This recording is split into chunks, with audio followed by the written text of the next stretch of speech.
Salaamaaleykum wa rahmatullah wa barakatuhu. maa ngi ziar ñëpp, maa ngi bëggee ñëpp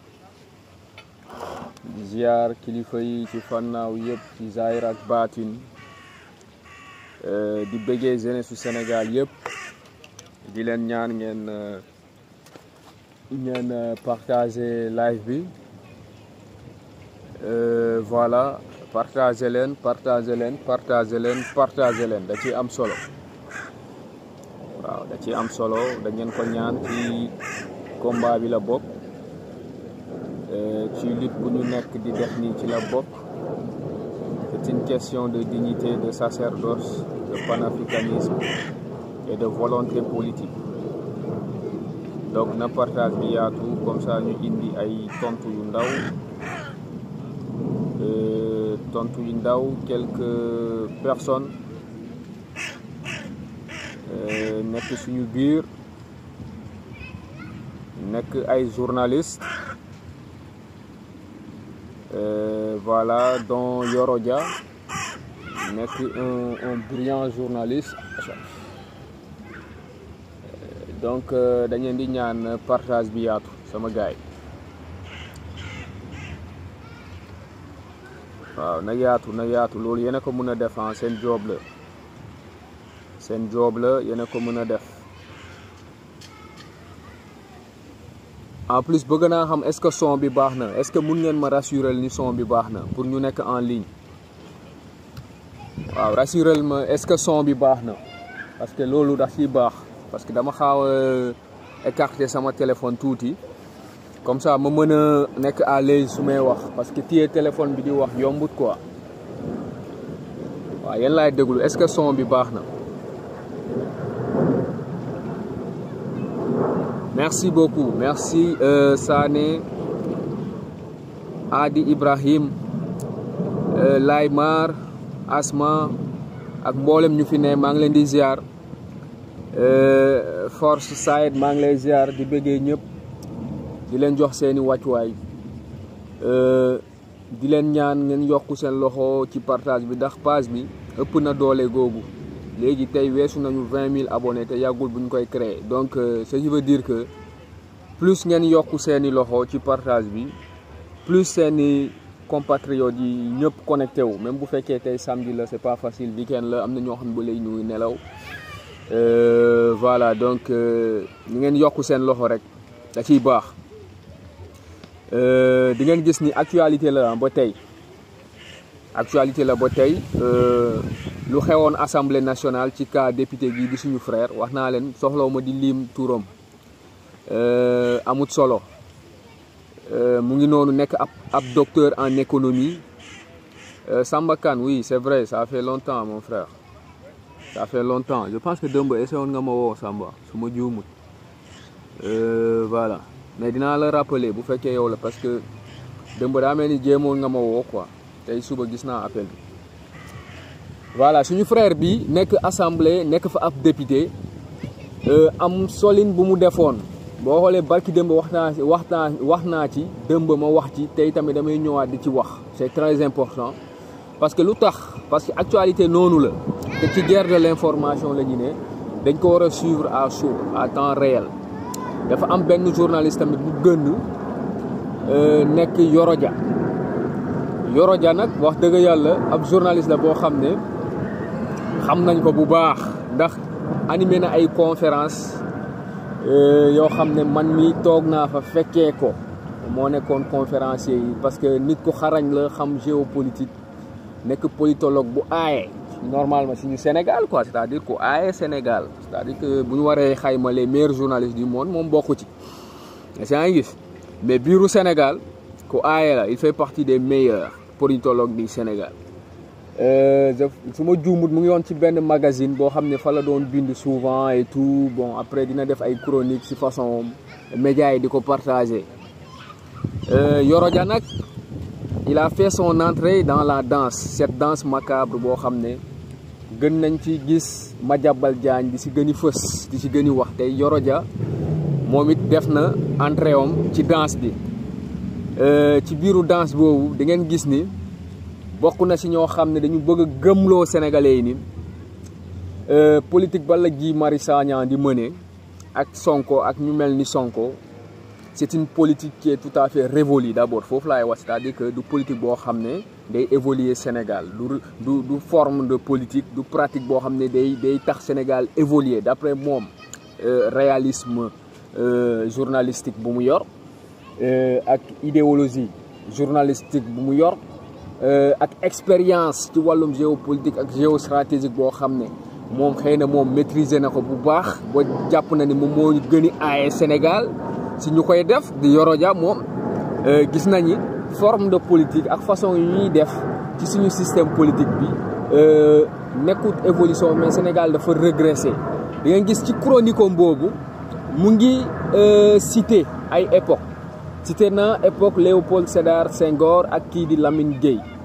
lim na ay tour yu bëre ñoo xam ne ñoo bokkoon jamono ak kii di Léopold Sédar Senghor nekkoon le président poète goo xam ne dictateur la woon d'abord loolu laa bëgg pour mu leer avant may continuer pour tontu tuuti Yoro Dia mu xam ne xale yi léegi du xale yoo xam ne ñoom ñoo war a yee xale yi dañoo yeew ba pare xam lu ñu bëgg ñun meluñu ni ñoom ñun courage bu ñu yor ñoom yoruñu ko buñ ko yoroon kon dañ ñu doon fekk si sax si xeex bi parce que c'est légitime xeex bu ñuy mëne nii c'est légitime c'est noble c'est normal dégg nga voilà gis naa nag texte la goo xam ne lu may taxer souvent les gens ñu may wooye les sophistes à l'époque de Socrate les grands rhétoriqueurs ñoo xam ne dañu am lu ñu wax l'art d'adhérer l'art de convaincre à travers le discours qu'il soit un discours politique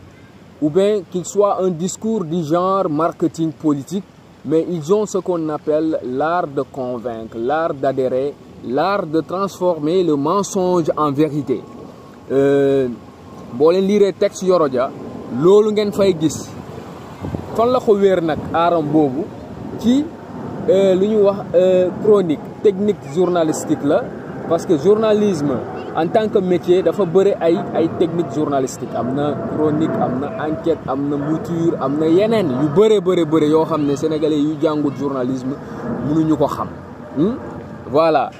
man bu ma gën a sopp nag ci liggéey journalisme mooy le journaliste d'investigation moom la Babacar Touré di def nekk ab journaliste bu leen gën a digne ñoom ñi nekk normalement ay doyen kii di Babacar Touré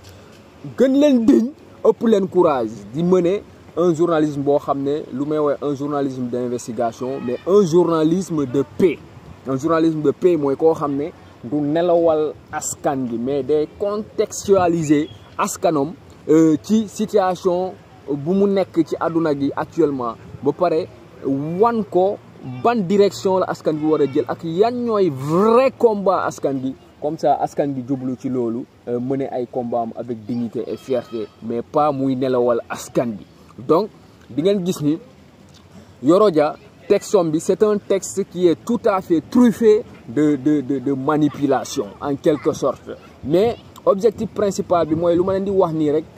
c'est du genre méthodologique des sophistes c'est d'endormir la masse en quelque sorte mais de faire peur la masse de telle sorte que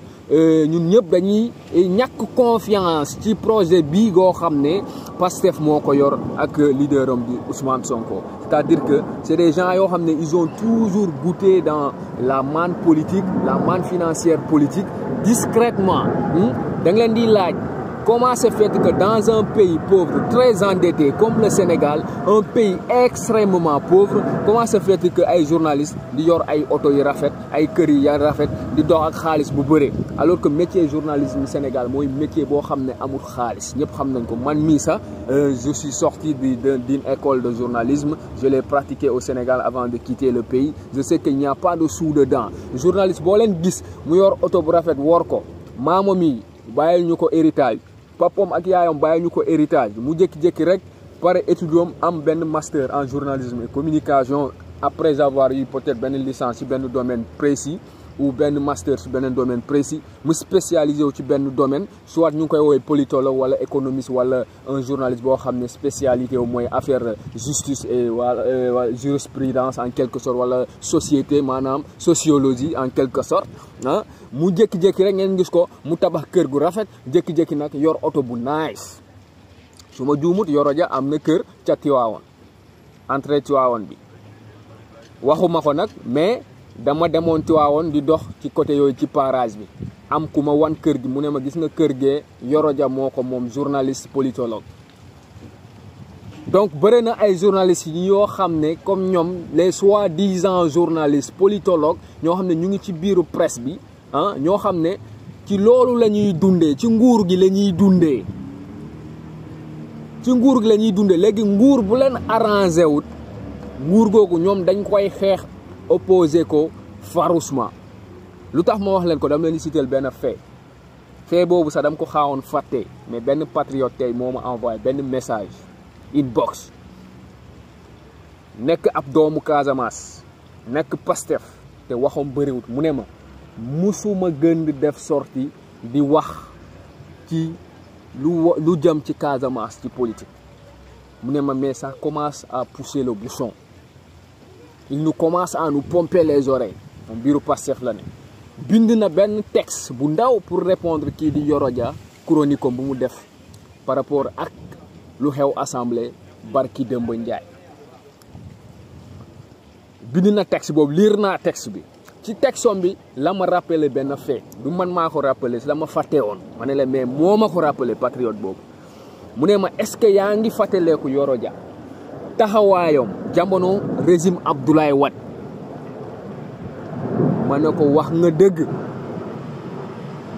nekkoon na ab journaliste boo xam ne bu pragmatique et radical par rapport ak doxalin régime wadien bi nekkoon fii bi nekkoon fii régime Abdoulaye Wade formation école de formation politique bu Abdoulaye Wade PDS mu ne ma amut lu mu yàkkalut régime boobu ci ay chronique yoo xam ne yu réaliste en quelque sorte jamono yooyu mu ne mais sauf que aujourd'hui lu Abdoulaye Wade doon def te Yoro Dia doon ko di ko bañ auparavant tey la Macky Sall gën a aaye di ko def te ñu mu gën a ñaawee te kenn dëggut Yoro Dia mu jël si part de façon pragmatique et symbolique réaliste comme un vrai journaliste koo xam ne xam na luy b.a.-ba journalistique mooy la clarté l'équilibre et l'exactitude boo leen demee lire texte boobu chronique di ngeen gis ni chronique bi amul exactitude amul clarté amul équilibre dinaa leen wax lu tax ma wax leen lii yëpp mooy Yoro Dia fàtte woon na moom bu muy bind texte boobu chronique boobu c'est comme si moom Yoro Dia en tant que journaliste fàtte na ni un journaliste doit être impartial d'abord fàtte na loolu fàtte na ni un journaliste rôle mooy dafa war a impartial warul far surtout nag bu fekkee yaa ngi ci benn organe de presse nga fay liggéey waxuñu journaliste boo xam ne dafa bàyyi métier bi isolé wu mu ne voilà comme benn footballeur bu bàyyi football dem toog fee ku ko neex mu faral tey footballeur yi bàyyi football yëpp amatuñu club équipe bu leen neex la ñuy faral des fois sax ñu faral beneen équipe contre équipe bu ñu nekkoon mais Yoro Dia yow journaliste na da nga nekk ci métier bi te journaliste dañ ko wax ni dafa war a équilibré dafa war a exact ci lu muy joxe waaye lu muy joxe dafa war a am clarté et que moom rôle mooy éveiller conscience bi orienter population bi motiver population bi rééduquer population wala éduquer population loolu mooy rôle du journaliste mais boo leen demee lire chronique am da ngeen di gis ni on n'a pas ce journaliste impartial journaliste la boo xam ne dafa bind benn chronique pour caw gaaya yu nekk ci opposition rawatina ñu nekk Pastef ñu nekk Yewwi Askan Wi Pastef chronique am c'était ça pour bëgg a gëmloo ñi ni certains activistes parce que gis nañu mu cité ci Abdou Karim Gueye xuruxax la xam nga nan lay def moom la ñuy wax technique de la pyramide inversée en quelque sorte moom lay def mooy technique de la pyramide inversée mooy bu muy def texte man lire naa texte technique de la pyramide inversée moom pour moom politique jamono ñoom Lamine Gueye ñoom Senghor ñoom Cheikh Anta Diop Mamadou Dia moom mooy top moom mooy politique bu civilisé gi mooy politique boo xam ne c'est réglementé politique boo xam ne ñëpp dañuy xam kii mooy kii te ñëpp dañu nekkoon ci respect dans la réciprocité loolu la wax léegi boo leen gisee ci traitement de texte day citer les plus éminents d'après lui après mu wàcc si ñu mu jàpp ni ay barbare lañu cité na Clédor Sène cité na Abdou Karim Gueye Xurxa cité na Guy Marius Sagna le fait que mu yéeg taxaw ci siège bi dañ ko bëgg a xamal benn affaire Yoro Dia un activiste n'est pas un homme politicien. Un activiste n'est pas un journaliste corrompu. Un panafricain n'est pas un politicien en Afrique. N'est pas un journaliste corrompu, un mercenaire de la plume. Un panafricain, un activiste est toujours et restera toujours à côté du peuple. Mu neex bañ a neex, mu naxari bañ a naxari. Toujours un activiste, un panafricain ci côté peuple bi lay ne. Loolu laa la bëgg a xamal Guy Marius Sagna du Macky Sall, Guy Marius Sagna du Léopold Sédar Senghor, du Cheikh Anta Diop, du Yoro Dia, du Madiambal Diagne. Guy Marius Sagna c'est un panafricain convaincu, déterminé, koo xam ne benn comportement la am mooy lu ñuy wax l'autodéfense et l'autodétermination moom la xam. soo amee ay leçon de morale yoo xam ne da nga ko bëgg a joxe ñu nekk ci système politique demal jokkool ces politiciens yoo xam ne yow Yoro Dia xam nga bu baax ni sàcc mooy seen lépp rawal alalu askan gi mooy seen lépp et que tey Sénégal bu demee ba niveau bii ba yow ngeen taxaw nga ne Sénégal dafa dégringolé c'est à cause de ñoom ñoo waral loolu ñooñu nga war a dem waxal Yoro Dia. Si vraiment yow journaliste bu digne de son nom nga et que da nga bëgg a liggéeyal Afrique d'abord et ton pays qui est le Sénégal en particulier de façon réaliste et respectueuse, politiciens yii ñoo xam ne ñu ngi këpp keesu askan gi ñu ngi sàcc ñu ngi rawal ñu ngi protéger seeni ñoñe ñoo xam ne sa ay faux billets la ñu yor ñeneen yi ay milliards wala 1 milliard la ñu fekk seen ronlal yi seen biiru néeg yi seen kër yi te kenn mësul a gis nga gën def chronique boo xam ne da ngay caw ñooñu da nga leen di fusiller loolu lañ doon xaar loolu la ñuy wax une liberté de la plume mais defoo loolu de te loolu la ñu xamoon ci yow Yoro Dia bu nga nekkoon fii jamono régime Abdoulaye Wade kon xanaa Abdoulaye Wade lu mu doon def ak lu Macky Sall doon def dafa am différence wax ñu ko ñu dëgg ñu comprendre Yoro Dia yaa gën a xam ni Macky Sall la gën a yées Abdoulaye Wade Abdoulaye Wade def na ay bêtises yu bëri politiquement on le sait mais yow yaa gën a xam ni Macky Sall la gën a yées Abdoulaye Wade te jamono Abdoulaye Wade lu nekk yàqal nga ko le Pape di Sopi lu ne wax nga ko Abdoulaye Wade lu ne bind nga ko ci Abdoulaye Wade man mi sa jamono yooyu maa ngi nekkoon étudiant ca l'université Cheikh Anta Diop ci loolu laa la gën a ràññee liiroo naa sa benn chronique bu ngay bind di joxe sa point de vue ci unité africaine à travers les corridors pour wax la ni man yàgg naa la lire yaa ngi doon wax il nous faut des corridors entre les pays africains. Il nous faut des corridors entre les pays africains.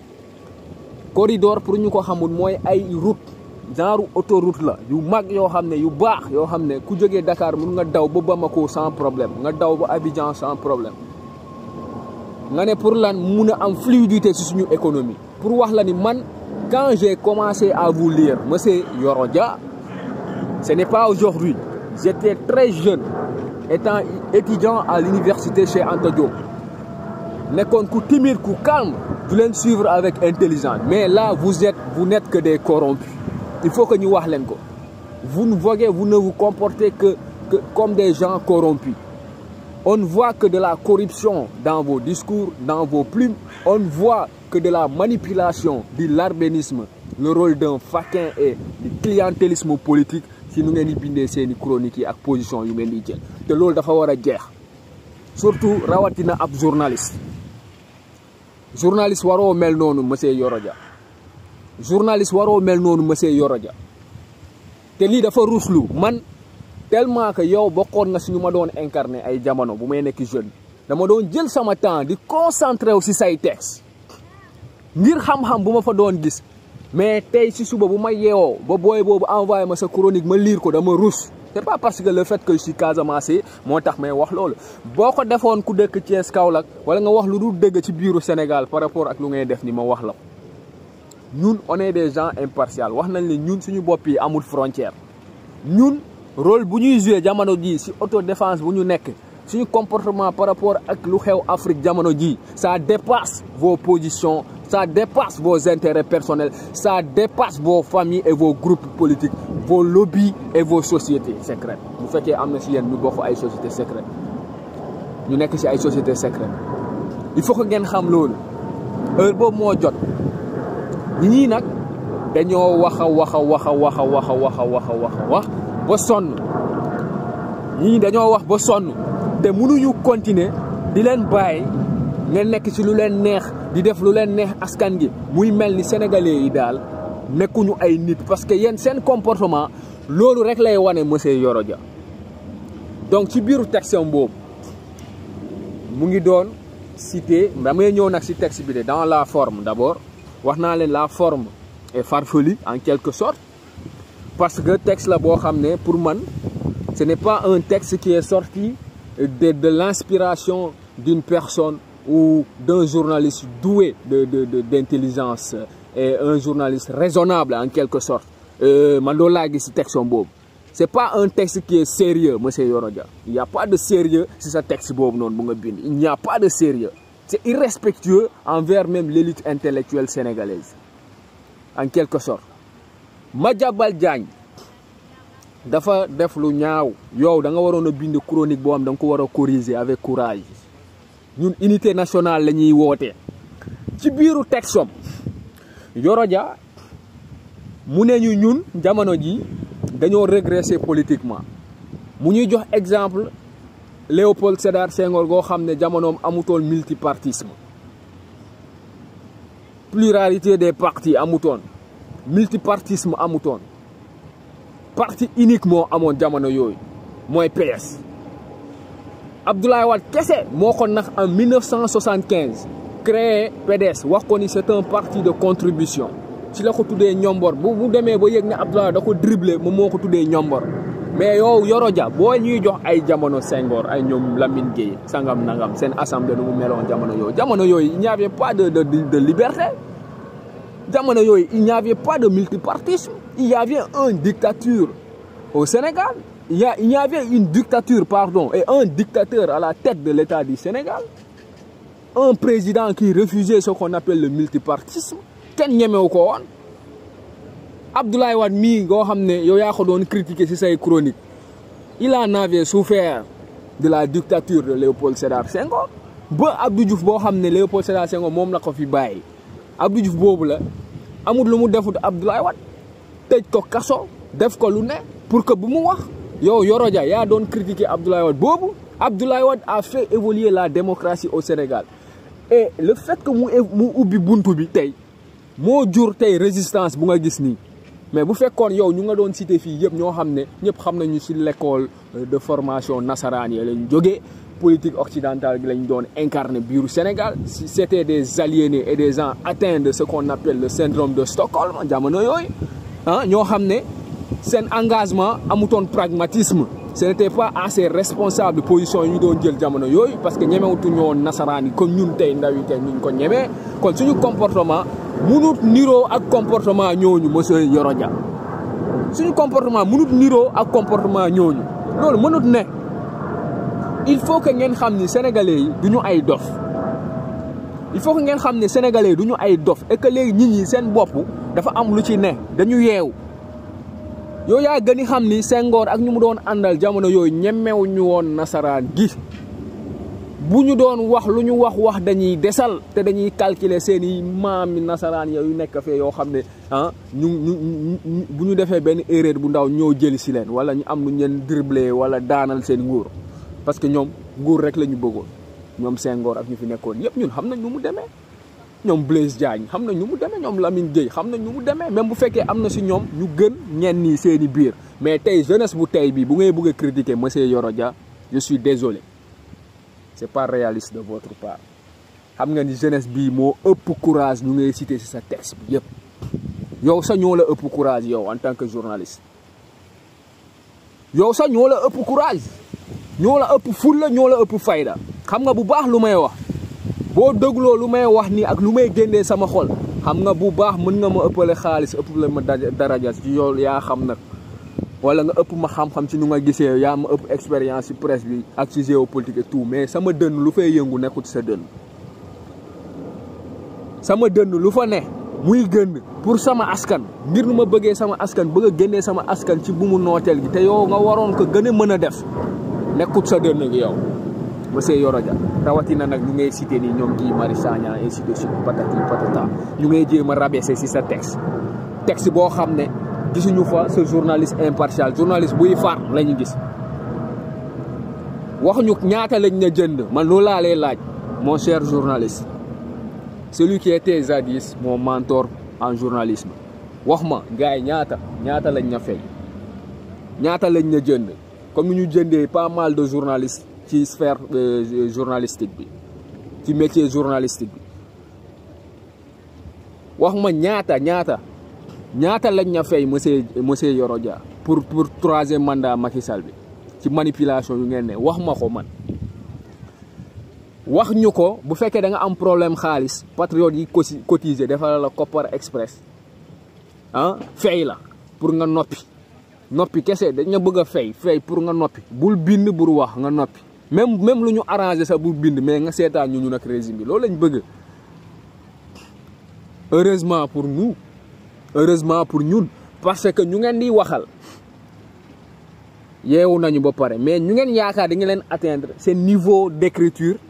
mënul accessible si ñooñu parce que ñooñu duñ leen lire parce que votre texte est lourd c'est du français brut c'est trop brut votre texte et sénégalais yi en majorité analphabète ñu bëri jànguñu français mënuñu lire heureusement mënuñu lire sa texte bi heureusement ba rajo yi sax ñu bëri duñ ko jox crédibilité heureusement pour rajo yu crédible vous n'êtes que des corrompus et loolu il faut que mu jeex wax ma ñaata lañ ña fay ñun dañ ña bëgg a fay rek nga noppi parce que gëm naa ni boo ñu waxee ñaata lañ ña fay boo waxee patriote yi ñaata lañ ña fay pour ce sale boulot monsieur Yoro Dia yow ak ñenn ñi patriote yi ñeme nañ ña wax lan mooy seen problème ñaata ngeen soxla pour ngeen noppi rek ñu cotiser jox leen ngeen noppi ngeen seetaani ñu nag nguur gi fii ba 2024 loolu mooy wax ji donc yéen respecté wu leen sénégalais léegi gis ngeen Yoro Dia lu mu wax ci texte bi Madiambal Diagne fen ay fenom bind ay kàcc ci benn jeune député nekk ab docteur ëpp ko diplôme moom sax Yoro Dia nag xaw ma xanaa am nga doctorat mais dañuy wax ni député bii doomu Casamance bi koo xam ne accoutrement traditionnel la sol parce que il est fier et digne de ce qu'il est moom nekkut ab aliéné comme yéen wala lu nga sol costume cravate parce que lii ngeen gëm ay mbubu cosaan sa seen cosaan yéen sol ko sa pour yéen da leen di xatal vous n'êtes que des aliénés des gens yoo xam ne atteints du syndrome de Stockholm gëmoo leen seen bopp gëmoo leen seen i aada yi gëmoo leen seen i cosaan yi gëmoo leen sa lu ngeen jàng lu ngeen jàngal yéen loolu da ngeen nekk jaamam te loolu mooy problème bi Baye Niass dafa musoon dem ci benn ndaje ak moom ak étudiant Sénégal yi d'après nuñ ma ko expliqué mu am benn conseil bu mu leen jox Cheikh al Islam El Hadji Ibrahim Niass Baye Niass Maulana Cheikh Ibrahim Niass mu ne étudiants yi dama am benn conseil bu ma leen di jox jàng leen mais bu leen nekk jaamu xam-xam wut leen xam-xam mais bu leen nekk jaamu xam-xam am nga loolu lu muy signifié mooy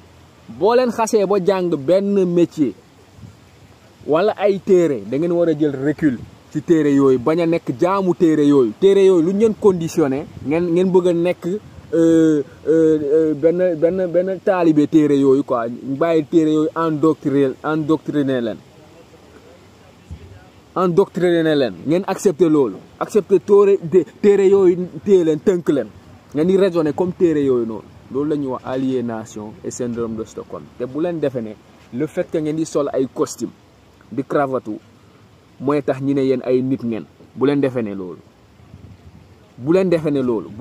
ne loolu mooy tax ñi ne yéen ay nit ngeen et seen dëgg parce que da ngeen commencé ëppal te dañuy toog leen seetaan ngeen ciy gëni ëppal dafa jot nag ñi wax leen lu xew yéen ay nekk di yàq Sénégal yéen ak journalistes yeneen journalistes yi mel ni yéen yow Yoro Dia Madiambal Diagne ak ñenn ñi yëpp looloo tax kenn du leen mus a interpeller di leen tëj kaso looloo tax yéen justice corrompue bu nekk Sénégal lu leen mus a woo du leen mus a convoqué ñu ñuy convoqué ñoom ñoo nekk les vrais journalistes ñoom la ñuy sonal ñoom la ñuy intimider mais yéen ñoo xam ne ngeen di jege nguur gi pour dund ci nguur gi kenn musu leen amer rek kenn musu leen sonal métier journaliste kañ la may xaalis ay journaliste di wor ay oto yi rafet ay politiciens di wor ay oto rafet yor ay kër yi rafet ay sàcc ngeen yéen ñëpp nag ay sàcc ngeen yéen ñëpp looloo tax nag ainsi nii xam nga lu ñuy wax ñi ne gémmiñ buy nàcc du wax jàmm ainsi nii patriotes yi duñ leen di toroxal laa la wax nii ci système politique moo saf si yéen seen taatee saf bu mu toll seen gémmiñ yi ñooy nàcc parce que da ngeen commencé gis ni am na benn air bu bees bu nekk di exister biiru Sénégal et que bu demee ba nekk réalité yéen ñëpp fu ngeen doon tibbee dañuy boxoon seeni loxo yi bu baax takk la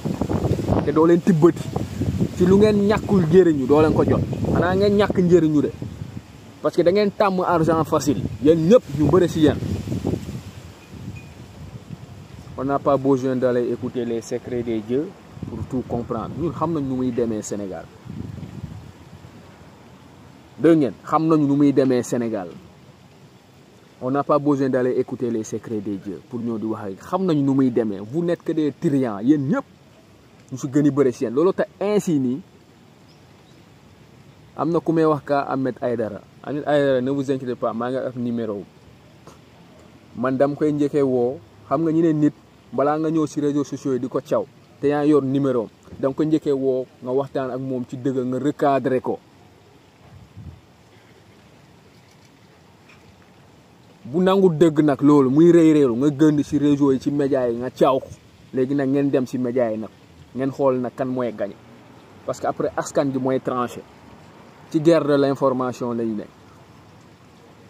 looloo tax Ahmed Aïdara ne vous inquiétez pas numéro mu ngi fii numéro mu ngi ak man bu mu demee Touba màggal bee passé waxuma bii de màggal bee passé dafa photo moom ak Ousmane Sonko boobu mu ngi waaj a rallier wu jege Ousmane Sonko pour liggéey politiquement Ousmane Sonko décision boobu Touba la ko jëlee jour bu mu ko jëlee man daf ma envoyé message ak photo yëpp te lu tax mu def ko man xam naa ko Ahmed Aïdara jaaxaluma xam naa ko de Ahmed Aïdara daanoon na ñëw suma rédaction sama directeur xaritoom la woon mu dugg ci bureau ñu toog fa di waxtaan loolu nag leneen la du ma ci xuus parce que heure boobu jotagul mais ay nit la yoo xam ne xam naa leen et seen dëgg man du ma n'importe quelle personne bi ñëw taxaw fii nii di wax dama doon ànd ak gaaya xam naa leen bu fekkee ay footballeur lañu ay pied droite lañu wala deux pieds xam naa ban lan mooy seeni technique xam naa lan mooy seeni intelligence ci lépp nag bu fekkee journaliste la wala politicien la ñun kenn duñu naxati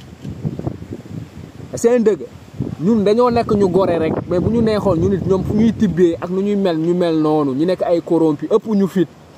mais nit bu diñ gu baax yërëm askanom respecté ak seen askanom am na yoo xam ne du ko def nit gu gore am na yoo xam ne du ko def am na ñoo xam ne xamuñu ma sax defe ne man n'importe quel jeune laa nii quoi aw ma xaalis de mais gars yi gënuñu ma muus gënuñu ma jàng gënuñu ma bëgg lu baax tamit mais nit da ngay bëgg lu baax ci lu baax nga laal lu nga moom mais loo xam ne yow tey boo ko jëlee nga toroxal sa askan yëpp ku bëgg a faju du mën a faju parce que yow boo jëlee kii jël keneen jël lan ngeen di bàyyil askan gi on est 17 millions de Sénégalais ou plus lan ngeen di bàyyil askan gi lan ngeen di bàyyil askan gi nañu wax dëgg donc pour wax leen en gros Yoro Dia dang ñu rusloo xaaruñu woon lii ci yow sa texte bu farfali googu noonu sa chronique bu farfali boobu noonu ranger ko sa tiroir parce que du def benn effet escompté fii ñu ñoo la ko wax bu ñu ko waxee gëm ñu mën nga nag mën a bind français yu lourd yor ay mots yu extraordinaire pour impressionner sénégalais yi moom laa lay wax le sophisme ma expliquer leen tuuti comme d'habitude ce que signifie le sophisme xam nga jamono Socrate dafa am benn groupe du ma leen tuddee élite mais benn groupe d'hommes corrompus ñoo yoroon pouvoir bi jamono Grèce antique gis naa ko moom sax ci texte mu cité Grèce la Grèce antique gis naa mu cité ko dinaa ci ñëw nag ñu tax ñoom bu ñuy wax ak askan bi mënuñuy jox exemple ay Kocc Barma exemple El Hadj Ibrahim Niass El Hadj Malick Sy Aline Sitoé Diatta Lat Dior suñu kilifa yu baax yooyu ñoom Ousmane Sembène entre autres en exemple ñoom ñu bëre bu ma limee juum Amadou Hampâté Bâ bëri na lu tax du ñu jox exemple ñooñu du ñu jox ay exemple système politique anglo-saxon ay exemple américains yi occidentaux yi du ñu jox ay exemple yu bëri ay exemple yoo xam ne yu ñàkk fayda alors que mënoon nañu jox ay exemple yoo xam ne sur place yoo xam ne ñun xam nañ ko lu tax ñoom Yoro Dia du ñu am courage boobu lu tax du ñu am courage boobu ci biir texte bi ngeen gis mu ngi ciy wax cité na nag Grèce antique mooy fu may ñëw ni Grèce nan la meloon jamono yooyu mu cité ay philosophes grecs et tout parce que loolu yëpp c'est pour charmer l'élite intellectuelle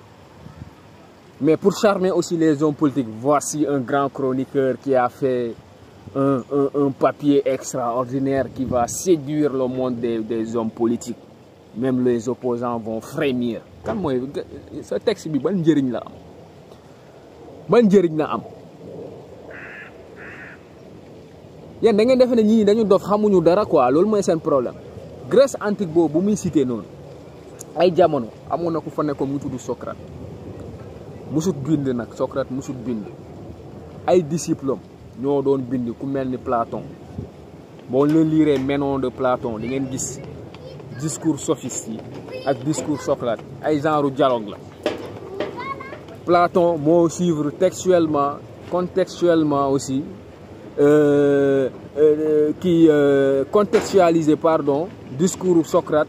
par rapport ak réalité moom contemporain moomu jamonoom quoi moom Platon muy indi dialogue yi entre Socrate ak sophiste yi ñoo yoroon jamono yooyu pouvoir bi foofu en Grèce c'était dans l'antiquité grecque quoi ñoo yoroon pouvoir bi léegi pouvoir bi pour que ñoom ñu monopoliser pouvoir bi dañ doon fen manipulation rek la ñuy def moom la ñuy wax l'art de mentir l'art d'adhérer l'art de transformer le mensonge en vérité. Yoro Dia loolu lay def nii Socrate nekkoon ku humble ku simple nekkoon savant bu mag c'est le père de la philosophie moom mooy tout ce que je sais c'est que je ne sais rien ku humble la woon ku modeste la woon mu jàppoo leen di leen malmené di leen sonal c'est comme tey Ousmane Sonko ci biiru homme politique yi tey fu mu toll nii muy incarner sagesse politique ñeneen ñi di incarner le sophisme politique ànd ak seen journaliste yoo xam ne pyromane mythomane ñuy liggéey ensemble pour manipuler masse bi pour nelawal masse bi tey boo xoolee tey Yoro Dia tey dafa accepter jouer rôle googu noonu ak niveau d'écriture bu mu am munoon a gën a servir Sénégal de façon digne Afrique de façon digne moom dafa war a bokk sax ci résistance bi normalement parce que ñun ñu ngi suivre journalistes yi nekk un peu Alain Foka te mu nekk RFI Alain Foka RFI la nekk Radio France Internationale man dem naa fa visiter naa fa toog naa ak moom nii ci salle d'accueil bi ñu waxtaan dafa am benn immeuble boo xam ne France Presse te France seen ci yëpp foofu la ne seen média yëpp foofu la ne presque yoo xam ne public quoi am na sax ay privé yu ñu fa logé yoo xam ne ay pays étrangers seeni organe de presse yoo xam dañu leen fa logé. Alain Foka pourtant ci rajo bu mu ne du rajo Afrique rajo France la ne RFI la ne fa lay liggéey mais bu defee liggéeyam ba pare dafa am ay chroniques yu muy def te chroniques yu muy def ciy jël ay position yu leer contre lu nekk di xew suñu continent mu bind si avec courage bañ a di raay homme politique yi nekk Afrique ñoo xam ne c'est des marionnettes c'est des corrompus c'est des dictateurs yoo xam ne ñuy foofu di sonal seeni population di sonal seeni jeunesse ba tey jeune bu jóg mu xat muy jël gaal di dem du ñu gis ñi def loolu de saa yoo gisee journaliste sénégalais jékki-jékki jël position bu mel ni position Yoro Dia rek parce que fu muy tibbee lañ commencé tëj wala ñu am luñ ko jox ci suuf xam nañu nu muy demee dëgg la wala du dëgg ana ban sénégalais mooy weddi lu may wax nii Mamadou Ibra Kane fan yee gisoo leen ko mu jóg muy mel ni kuy fippu parce que dañ ko commencé malmené nguur gi moo commencé bloqué ay intérêt jamono yee pourtant il y a quelques mois lan la doon def net dokku bandoom la doon def ci métier bu muy liggéey ñëpp dañ ko doon accuser di net ku bandom après net ku bandom man gawma yooyu est-ce que dëgg gawma yooyu parce que dama gëm ni tey communauté alpulaar bi am na évolution bu mag bu nekk ci biir te que intellectuel yoo xam ne ay alpulaar la ñoo xam ne am ñu bëri ñoo xam daje naa ak ñoom fii d'accord uñ ci lu bëri loolu Macky Sall nekk di def donc loolu il faut que ñu reconnaître ko mais bëri na nag ñoo xam ne ñu ngi ci biir communauté alpulaar gi seeni intérêt personnel kese dañuy doxee loolu day tax na ñenn ñi gisee ko ni ay neddoku baddoom la ñuy def xaw ma na luy neddoku baddoom am na ñu ma wax sax kenn du wax neddoku baddoom xaw ma na am na beneen façon buñ koy waxee loolu tax toujours damay lancer appel jeune alpulaar yoo xam ne ñu ngi ci élite intellectuelle gi ah nekk ci politique bi am leen courage ngeen jël ay position yu radicale vis-à-vis seen yeneen frères yoo xam ne ah seen cousin yoo xam ne dañuy utiliser seeni étiquette ethnique ah di yàq seen der pour ñoom seeni poos yi tout le temps ma wax leen ko il faut que ngeen am courage pour loolu il faut que ngeen am courage pour loolu et seen dëgg Mamadou Ibra Kane fan yee même jamono manifestation il tirait à boulet rouge ci ñoom Ousmane Sonko ak opposition bi amul lu mu waxut ay chronique yu ñaaw yoo xam ne di aaral di rouler air di nekk aliéné bu feebar mu ngi noonu nag nekk ci presse sénégalaise comme nag ñun Sénégal dañu am problème ak accent français yi parce que ñun pour ñun ku yor accent français di neexal français moom bi wax di def ndànk vous savez le premier ministre ñun nag bu ñu gisee ngeen jégal ma ci humour bi parce que du sama genre bu ñu gisee yu mel noonu dañuy wax borom xam-xam mu ngi nii alors que waa ji ci lu muy wax yëpp amul benn utilité amul benn impact bu positif sur le plan sociologique alors que quintessence peuple boo gis processus de socialisation la képp ku wax dara te amul impact bu positif ci suñu société nu muy évoluer kooku amul njëriñ quel que soit accent bu muy yor ak neex ak texte bu muy bind ak français niveau de français bu muy yor amul njëriñ loolu laa di wax toujours mooy la connaissance propre c'est Anta Diop bi ko woowee la connaissance ou le savoir propre la connaissance propre et profond loolu bokkut ak seeni accent yu ngeen di yor nekk ay aliéné defe ne ku waxut comme yéen wala ku solwut comme yéen seen costume yi bon yi kooku du intellectuel intelligent ou de tout ça ñoom Mamadou Ibra Kane foofu la ñu naxee sénégalais yi bëri loolu mooy l'art du sophisme bokk na ci plan les sophistes ñoo xam ne lépp incarnation la mais dans le fond il y a rien dans la tête rien du tout amul lenn lu ngeen di njëriñ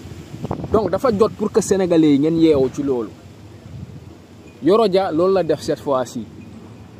mu ñuy citer fii ay Grèce antique et tout ça dañuy jox exemple politique Angleterre politique États-Unis mais ñun ak ñooñu déjà bokkuñu niveau ñooñu lu ñu rawee ainsi dafa jéggi dayoo ñun dañoo xeexagut te ñun heure yi xeex moo jot loolu tax Guy Marius Sagna c'est bien bon mu jóg taxaw ci siège assemblée nationale yi c'est bien bon mu jóg taxaw yëg ci siège assemblée nationale Yoro Dia loolu forme de résistance la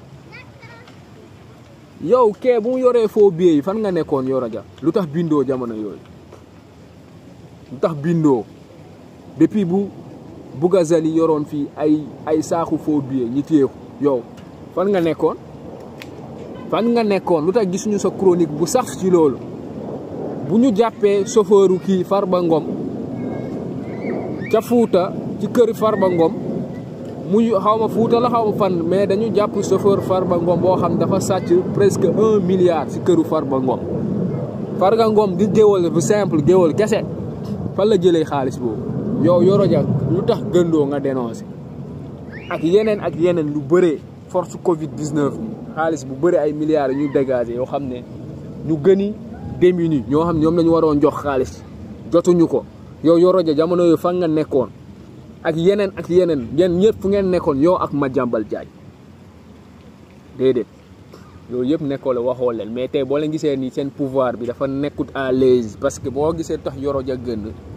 pouvoir Macky Sall bi moo nekkut à l'aise Macky Sall ainsi dafa sonn nekkatut à l'aise waa ji dafa war a tëb heure yi dem moo jot 3e mandat la soxla loolu tax mu ngi jënd ñëpp journalistes yi bëri ñu ngi leen di jënd indirectement ou directement ñu ngi leen di jënd et c'est un dëgg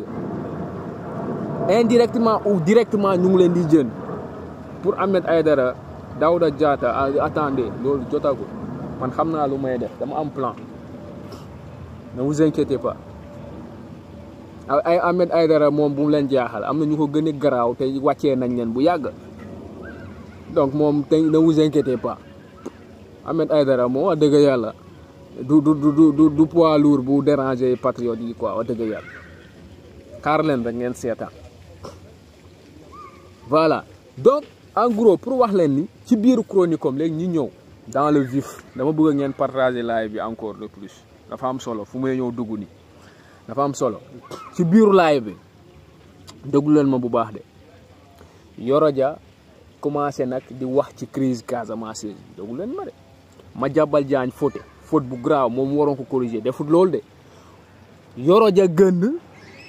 ci biir textom di wax ci crise Casamance bi te man wax naa leen benn affaire man je suis clair samay position wax naa leen désormais képp ku wax lu dul dëgg ci crise Casamance gi man Moustapha Badji nekk doomu Casamance juddu Sénégal màggee Sénégal yaroo Sénégal lekk ceeb Sénégal ba màgg te lu ma yor lépp Sénégal moo ma ko jox à travers cette Casamance je vais honorer le Sénégal en disant la vérité aux Sénégalais et en dégageant vos mensonges politiques vos manipulations wax naa leen désormais duñ leen bàyyi kenn ci yéen kuy utiliser l'homme politique Casamance pour tilimal xelu Sénégalais yi du ñu bàyyi kenn ku utiliser itam dossier Casamance pour séparer Sénégalais yi ak Casamance pour que yéen ngeen commencé di monopoliser pouvoir parce que yéen da ngeen am benn problème mooy gis un Casamance à la tête de l'État du Sénégal mooy seen problème ñun ñëpp xam nañ ko da ngeen rëy lu ñu wax égocentrisme te seen rëy googu yëpp tegoo leen ko ci xam-xam seen problème mooy gis doomu Casamance grimper ba nekk à la tête au sommet du système politique sénégalais ou à la tête de l'État du Sénégal Casamance dafa yàgg am ay kàngam ci politique Sénégal dem leen laaj kan mooy Émile Badiane bu fekkee parce que doo leen ko gaaw a tudd ci seen texte yi même dans vos plateaux quand vous prenez des exemples quand vous parlez d'hommes politiques sénégalais et tout vous ne citez jamais le nom de Émile Badiane pourtant nekkoon na fi ay jamono di liggéey ak Léopold Sédar Senghor sans bruit ni tintamarre doo leen ci gaaw wax même boo leen di aborder dossier Casamance vous n'abordez pas le nom d'Émile Badiane pourtant Émile Badiane ku existé la woon ku amoon impact bu positif la woon jamono yooyu ci gouvernement Léopold Sédar Senghor dem leen xool image yi foofu Google mu ngi nii c'est pas compliqué à voir ce n'est pas compliqué à voir et à comprendre mais bëggoo leen Sénégalais yi xam ko parce que c'est un Casamance pour yéen kooku Sénégalais yi waruñu ko xam vous préférez même citer vos yaawul jaal politique que de citer un éminent homme politique di Émile Badiane loolu foo leen ko teg même chose ngeen def ci lu bëre et les hommes politiques Casamance ñu fi nekkoon ay jamono te ñi nekk ay doyen bàyyi politique du ñu weddi lu may wax nii tey nag la waalo gën a aaye duñ leen mayati dara parce que nag seen problème mooy gis doomu Casamance gii di Ousmane Sonko ak xam-xamam bu rëy goo ak bëgg bu rëy gu mu bëggal Sénégal ci liy dox luy évoluer yéene bu rafet bu mu yéene Sénégal voilà merci beaucoup Rabia maa ngi lay ziar mu ne Émile Badiane mu ngi woon dëkk ci même dëkkuwaay que moom ca Fann dans les années 70-80 donc benn exemple mu ngi noonu merci beaucoup pour précision Rabia commentaire gu am solo la parce que ñu bëri xamuñu ko Sénégalais yi booy surtout jeunes politiques yi nii xamuñu sax Émile Badiane lu tax xamuñu ko parce que c'est à cause de ñoom Yoro Dia yi la à cause de ñoom Mamadou Ibra Kane yi la à cause de certains journalistes yoo xam ne ils voguent pour les intérêts de l'État de ces régimes voyous qui ont eu à diriger le Sénégal jusqu'à ce régime voyou même qui est celui de Macky Sall ñoom ñëpp a yem parce que ñoo bëggut taal cerveau yi ñoo bëggut yee xale yi bëgguñu booy comprendre quand il s'agit de ñoom booy dañu war a comprendre yëpp mais quand il s'agit de la Casamance ñu ne il faut imposer la discrimination loolu dafa war a jeex. On est tous des Africains man waxuma leen sénégalais sa de mais ñun ñëpp pour man ñun entre africains sa discrimination waratul exister on est tous des Africains il faut que ñu joxante respect benn yoon mu jeex parce que sinon on va mourir affaibli et on va mourir soumis et esclave éternellement comme un fatalisme te yow loolu intellectuel ku mel ni yow Yoro Dia da nga ko war a bañ ku mel ni Mamadou Ibra Kane da ko war a bañ normalement borom bopp bu ngànd gi bopp bu ñuul bi kuk ñuul ba pare ñaaw xol gi ñuul Madiambal Diagne da ko war a bañ mais ñoom ñoo gën a aaye nag ci loolu di liggéey pour que ces produits de la Casamance qui brillent nekk ñu waroon a njëriñ Sénégal du ñu njëriñ Sénégal dañ leen di xeex ci lépp te loolu homme politique Casamance yi seen yar ak seen teggin ak seen humilité mayu leen pour ñuy gën di dégager wu di ko wax man nag maa koy wax léegi mu jeex wax naa leen loolu ma ne leen am ngeen problème désormais man maa yi wax lépp lu Casamance yi waroon a wax te dañu koy ruus pour wax ngir bañ a yàq ñeem pour ñoom buñ ko waxee dañuy ébranler unité nationale buñ ko waxee dañuy déranger frontières yi et que voilà du am confort entre le Sénégalais du nord et du sud loolu tax ñoom duñ ko wax ma ne leen loolu du solution loolu du solution bi mooy ñu jàngal Sénégalais yi wax leen dëgg ñu wax leen lu xew ñu wax leen ñuy manipuler ñan lañu pour comme ça Sénégalais yi màgg am maturité yeewu xam ne ñun ñëpp benn lañu ñu mën a sa intégrer facilement Afrique mais bu ñu bàyyee ñii ñoo xam ne c'est des semeurs de zizanie ñuy diviser nit ñi de façon subtile de façon subtile à travers une communication malsaine et un plan politique malsain day tax Sénégalais gi sax day am problème pour intégrer la sous-région africaine ay Sénégalais gi du mun a intégrer carrément sous-région africaine alors que loolu danger la bu fekkee Sénégalais gi day tëju ci boppam du am ouverture loolu da baaxul te loolu mentalité yi mel yi nekk foofu ci presse bi sax mais ci élite politique bi rawatina ñoo xam ne c'est des politiciens du nord parce qu'ils ne sont pas des politiques il faut faire la différence entre l'homme politique le politique et le politicien malheureusement pour le Sénégal ñun on a toujours été dirigé par des politiciens tey moom Yoro Dia ñu muy cité yëpp ci textom yi mu ñuy bëgg a gëmal ni ñooñu c'est des hommes d'État ils n'étaient pas des hommes d'État xam nga lu tax parce que tey change bu ñu am jamono yooyu ñu fi nekkoon amuñu change bu jeunesse bu fi nekkoon jamono yooyu amut médium yu ñu am tey amuñu réseaux sociaux amuñu moyen de communication yoo xam ne tey ñëpp am nañ ko tey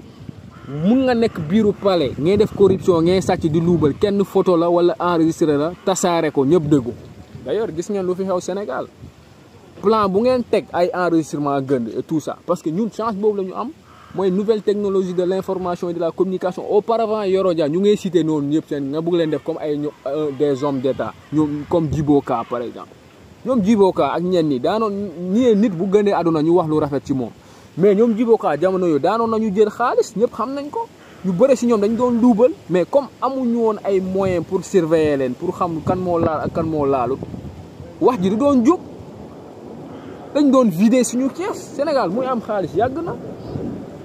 dañ doon vider suñu kees yi def lu leen neex Sénégal muy am xaalis yàgg na mais da nga ñu bëgg a gëm loolu Sénégal mosutu yor xaalis bëgg a nax ñi di nelawal ñii et que Sénégal jamono Abdoulaye Wade la commencé am xaalis après jamono am Macky Sall nag Macky Sall dañ ko sonal lu tax defuñu ko ñenn ñi ñu fi nekkoon lu tax jeunes yi engagé parce que léegi communication bi moo fluide Guy Marius Sagna bu bëggee wax ak yeneen Sénégalais yi dafa yomb téléphone am lay jël mu def live mu wax ñëpp déggu mais c'est très facile la communication est devenue fluide donc affaire bu méttiwut c'est pas compliqué pour que booy yi découvrir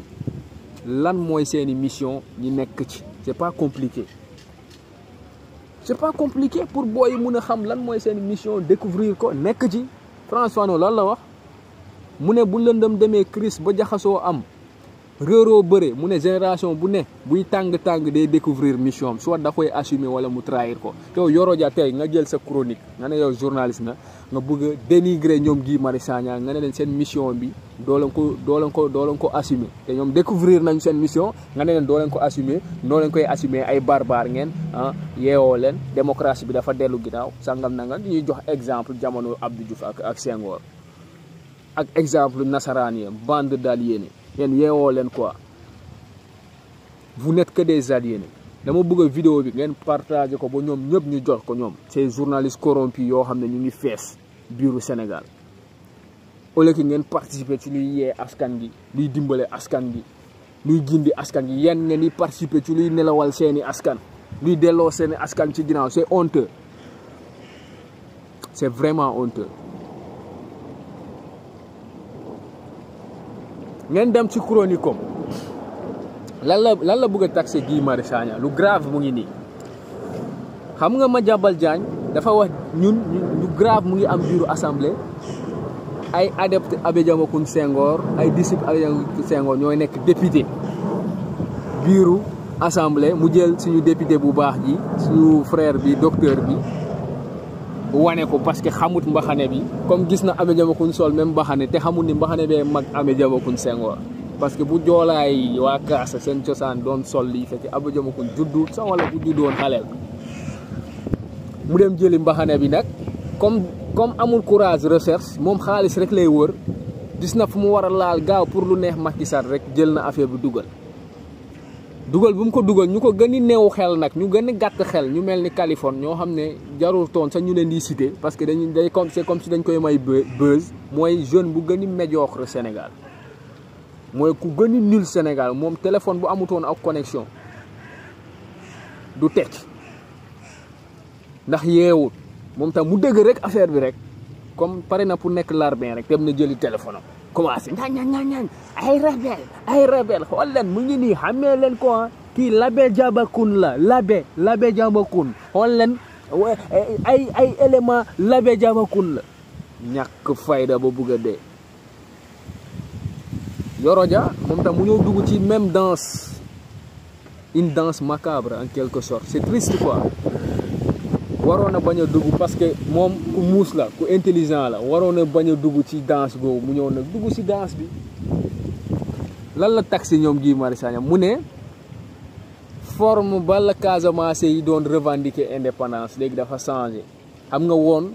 suñu maam yi fi nekkoon ñoom dañoo demoon ci àll gi mais da ngeen war a expliquer Sénégalais yi d'abord lan moo yóbbu ñooñu ci àll gi est-ce que ñoom ñoo dugal seen bopp ci àll déedéet dañ leen dax buggoo leen téye pour duma leen gaañ leen tëj leen kaso ñu daw dugg ci àll gi mais seen option nekkutoon ñu dem rebelle wu ci àll gi te bu ñu doon dugg ci àll gi ils étaient désarmés est-ce que wax nañ leen ko après la ñu jël seen fusil de chasse yi ak ay coupe-coupe ak ay jaas yi pour protéger seeni bopp. yéen Yoro Dia est-ce que da ngeen mës a jàngal loolu sénégalais yi da ngeen mës a wax loolu sénégalais déedéet Yoro Dia mu ne léegi forme boobu. yoo xam ne arme la et tout mu ne les gars yi dañu changer forme léegi dañu ñëw dugg ci politique bi Sénégal maanaam Guy Marius Sagna pour Yoro Dia ak Madiambal Diagne ak ñenn ñi ñoo xam c'est des journalistes corrompus ñoo xam ne seen objectif mooy tiital sénégalais yi ak nelawal sénégalais yi dañu bëgg a gëmloo ni Guy Marius Sagna élément MFDC la goo xam ne dafa infiltrer Sénégal ak système politique sénégalais dugg assemblée léegi pour perturber pour ñoom ñi moom assemblée def tout ba ñi nangu pouvoir bi bu ñu nanguwee pouvoir bi ñi jël indépendance Casamance jox xool xam nga lan moo gën a graaw Sénégal nit ki day jàng ba mu ne moom boroom xam-xam la mu ñëw jàpp sénégalais yi teg leen ay dof buy wax ak ñoom pour moom ay dof ay xale la ñuy waxal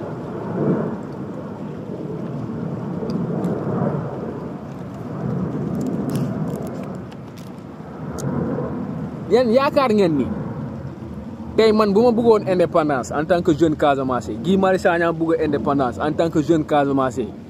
Boubacar Diatta bëgg indépendance Baylo Ba Yankuba Diallo Souleymane Diallo Ousmane Sy Omar Cissé Boris Mendy ñoo ñëpp bu fekkoon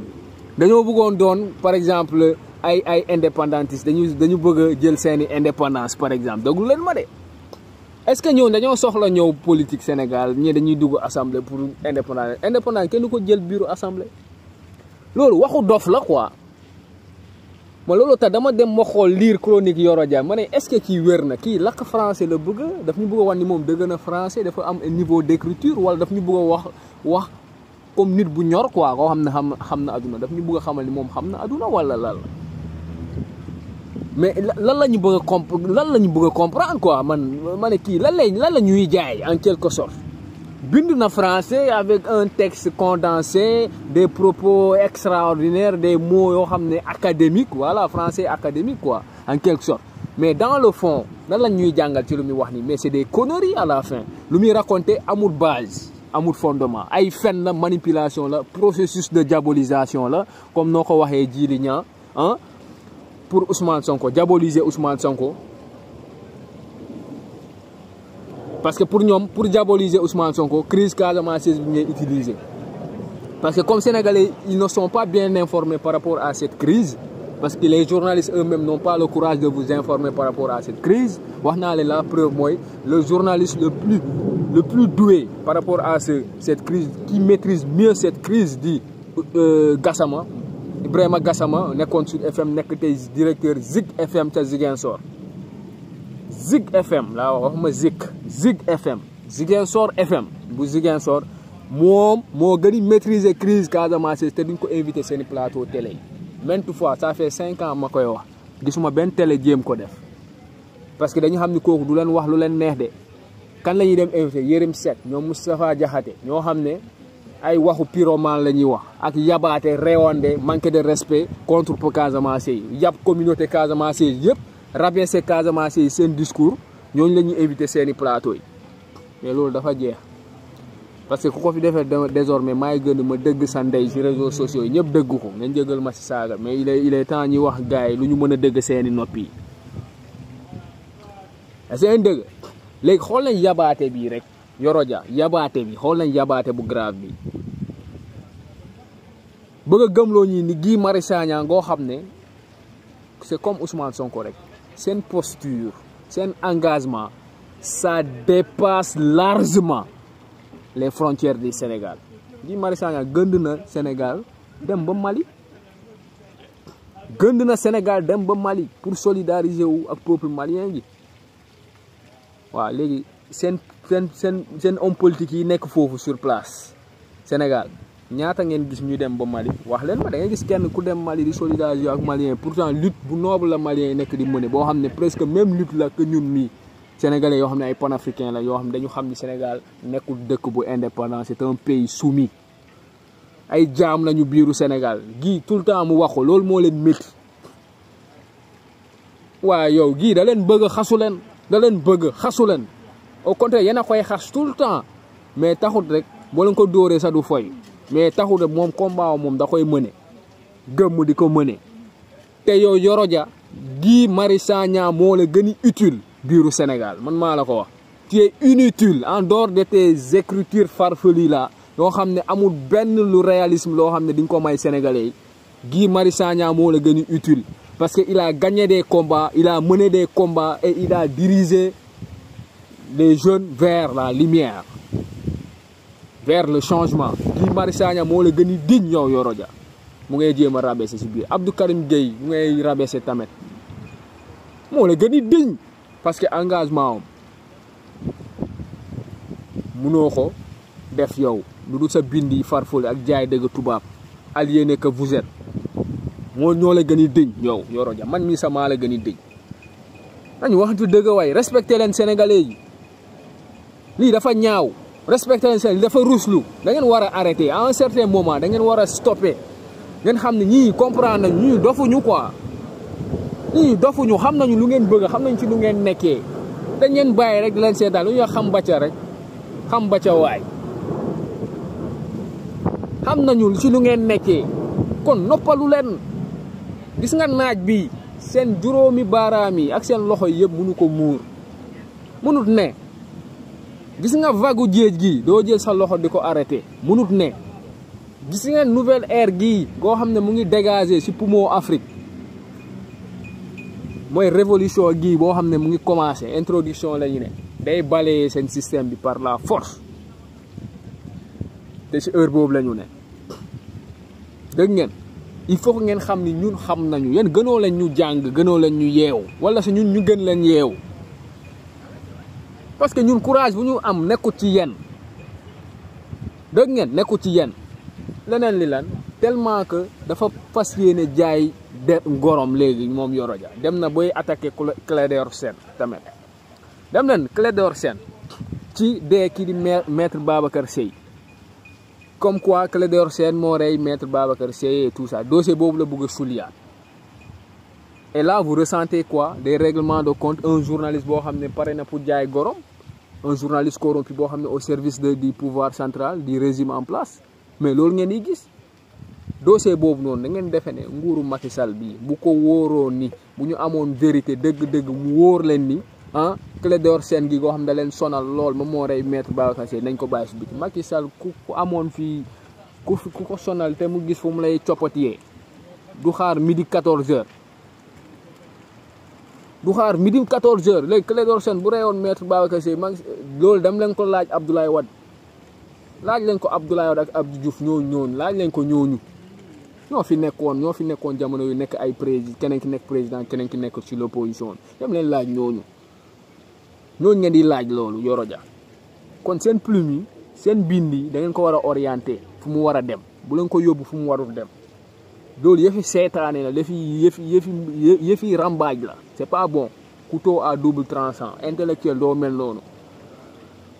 un intellectuel waroo nekk un couteau à double tranchant dafa rafetul c'est pas sérieux c'est pas professionnel et loolu c'est contre l'éthique et la déontologie journalistique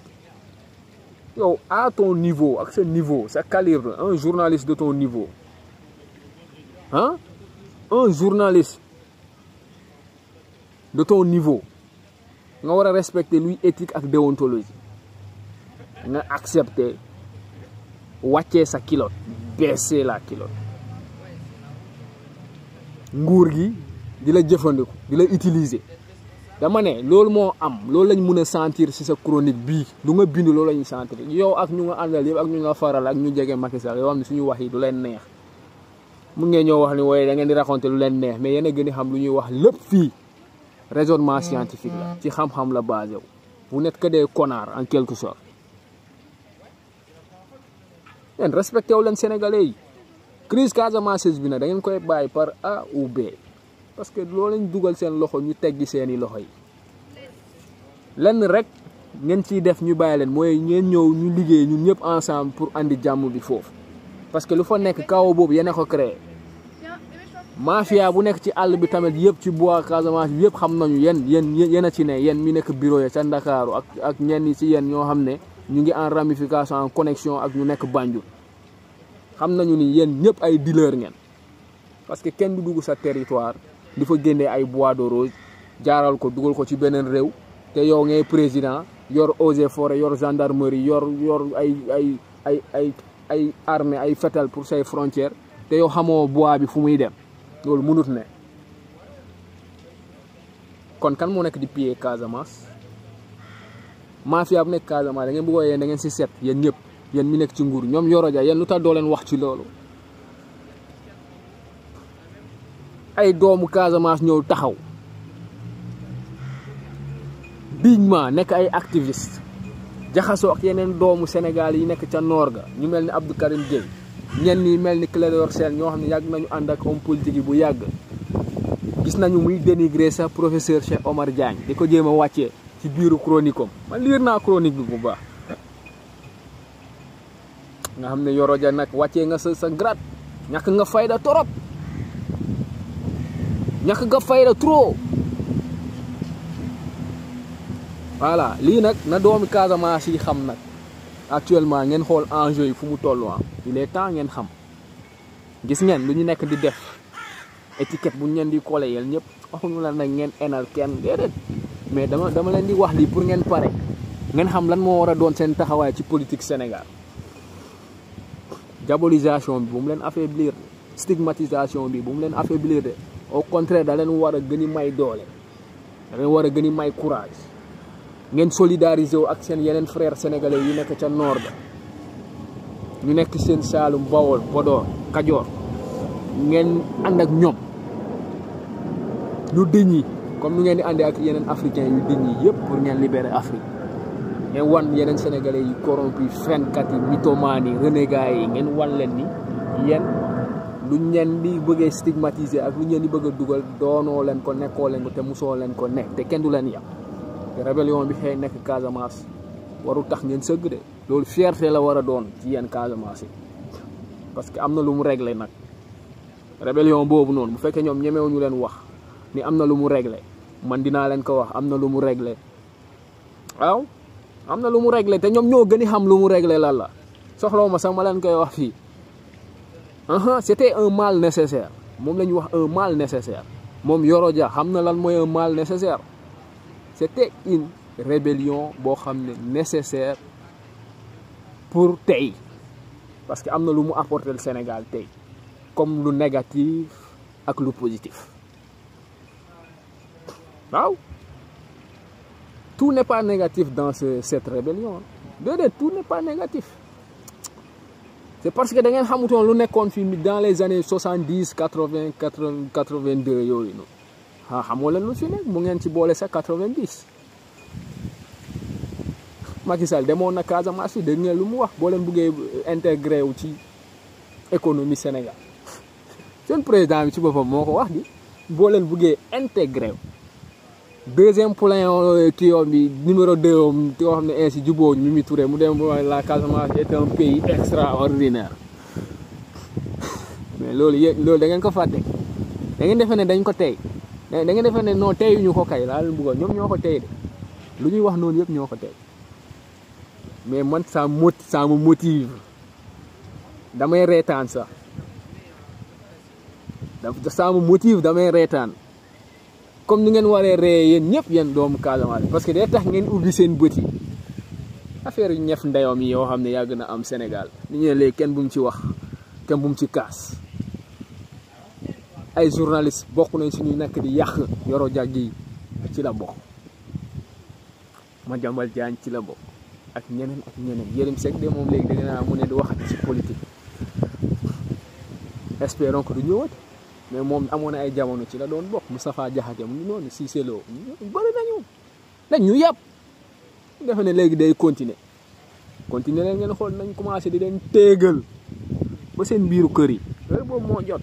Sonko nag yéen a xam bu leen man du ma waxoon démb laay waxaat tey nii Sonko yéen a xam bu leen neexee ngeen fal ko bu leen neexee bu leen ko fal de toute façon soo leen ko falut ngeen fal beneen Macky Sall buy téegal seeni xon di leen bàyyi si ndox le ngeen di naan ndox yi taw ge ngeen di yuuxu di lekk ay cacax ay puut paaj di naan dëwlin rek ku ci am 70 ans nga feebar ñu opéré la nga dee heure boobu moo il faut que ñu wax leen réalité yu nekk Sénégal boo leen jox yéen a ko ba xañoon Mamadou Diano waxoon naa leen ko démb yéen a ko xañoon Mamadou Dia boo leen ko xañee doomu Alpulaar bi di Mamadou Dia boo leen ko xañee joolaa bi du ñu yëngal comme yéen xamoo leen luy être africain tout court ngeen xamoo leen loolu xamoo leen da ngeen war a far nit ku ñuul tout court ñoom bañ a xool est-ce que jullit la wala du jullit est-ce que njaago la chrétien la wolof la wala lii ak lii yéen xamoo leen loolu comme xamoo leen loolu léegi nekk lañ ci lu ngeen ne rek Sonko boo leen ko falut seen affaire la man mii di wax ak yéen nii sama devoir laay jouer en tant que panafricain di wax ak yéen mais boo leen demee nag ba ñëpp wax te bëggoo leen def lu ñëpp bëgg te bëggoo leen ñeme xeex bi ngeen taxaw xeex ngeen seetaan bu ngeen mais seen affaire la parce que loo gis day am limite même yàlla suñu borom sax léppam day am limite am na foo xam ne mun na la xaar nag seetaan am foo xam ne day jékki-jékki rek duma la waaw am na foo xam ne da lay seetaan du la lijjanti sagam yàlla woo xam ne moom lépp am doole lépp moom mooy wax loolu di ko jëfee waxa sagatuma man ak keneen Sonko du ngeen racontel ay fen démb wax naa leen du ngeen racontel ay fen pour ngeen fal Sonko mii Guy Marius Sagna tamit du leen racontel ay fen pour ngeen gëm ko lu mu war a def mu ngi koy def ak keneen di doomu Casamance da nga leen di accepter naturellement noonu ngeen liggéey noonu ngeen ànd ak ñoom ngeen dem développer Sénégal soo leen bëggut ngeen bàyyi noonu parce que ñoom tàmmuñu fen mënuñu leen raconter lay fen quoi c'est impossible parce que tamuñu ko jàngaluñu leen ko léegi ñu fi jàngal fen ñoom xam nañu quoi dégg ngeen ñun xamante nañu suñu biir dégg ngeen c'est pas pour stigmatiser ñenn ñi mais xamante nañu suñu biir ñu dàq sàcc Sénégal ñu dàq fen Sénégal dàq manipuler Sénégal ci presse bi ci secteurs yi yëpp xam nañu ñan lañu xam nañu yéen mun ngeen corriger seeni biir ngeen xoolante seeni biir yéen xam ngeen lu may wax lan la mais nañu wax dëgg xam ngeen bu baax lu may wax lan la Sénégal nag faaw nga mandi pour nga leen di mën a wax dëgg te man nag fas yéene wu ma naan pour wax leen yeneen dëgg yi parce que talu ma naan te du ma musa naan loolu laa fas yéene ba mu may sangoo suuf comme yéen da ngeen xaar kuy mandi pour mu ñëw taxaw jàkkaarloo ci écran yi daggal leen ndey yéen ñëpp wax leen dëgg man nag fas yéene wu ma naan pour yéen dégg ngeen fas yéene wu ma naan pour yéen pour def loolu pour yéen mais man des fois lu may laaj sax mooy est-ce que sénégalais yi mérité nañu sax ku baax des fois damay poser question boobu quoi est-ce que sénégalais yi mérité nañu nit ku baax parce que nit bu baax day ñoo taxaw ñun ñooy njëkkee wan ñi kii bugguñu ko duñ ci sawar du ñëpp majorité bi laay waxal ñun ñooy njëkkee commencé xeex kooku pour mu kii ku nekk nag yëfi boppam lay toogal sénégalais yi ñëpp même boo leen demee bitim réew yeneen peuple africain ñoo ñu gën a solidaire dem leen bitim réew ngeen xool bu ñu ñibbisee Sénégal ñi soo ñu ne non pourtant ñu dañoo am ay daayira fee ay yooyu noonu sax da ngeen di fen loolu yëpp nax sëriñ bi la ak nax yàlla rek mais ñun ñëpp xam nañu ni peuple sénégalais gi mooy peuple bu gën a manqué solidarité par comparé ak ñenn ñi yeneen peuple yi fi ne yeneen peuple yi bu ñu wootee seen manifestation dem nañ xool nu ñu bëree fii Paris fii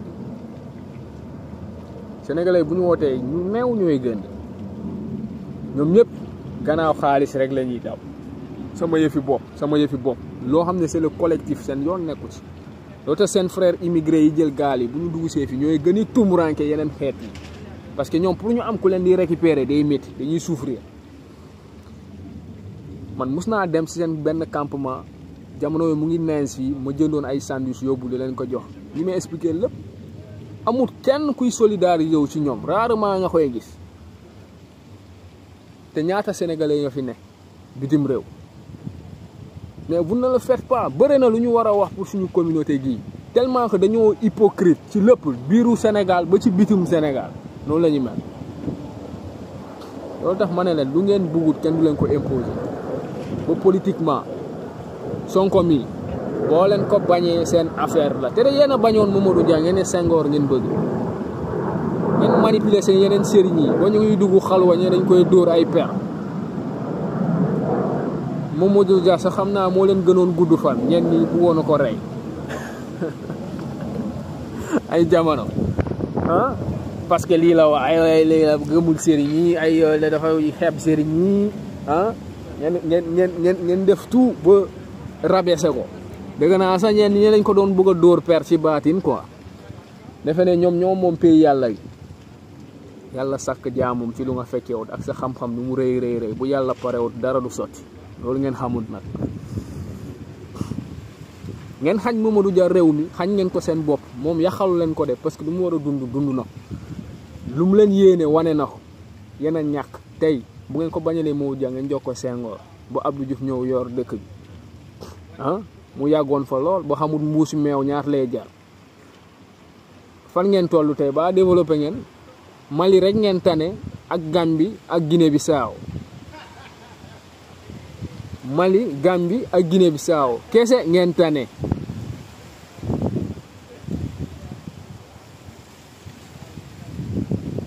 merci Aïda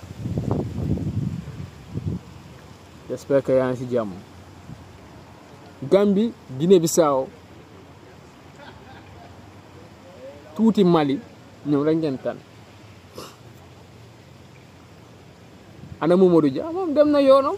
yéen a fi nekk Dia pourtant ku baax la woon Mamadou Dia Dia moom vraiment patriote la woon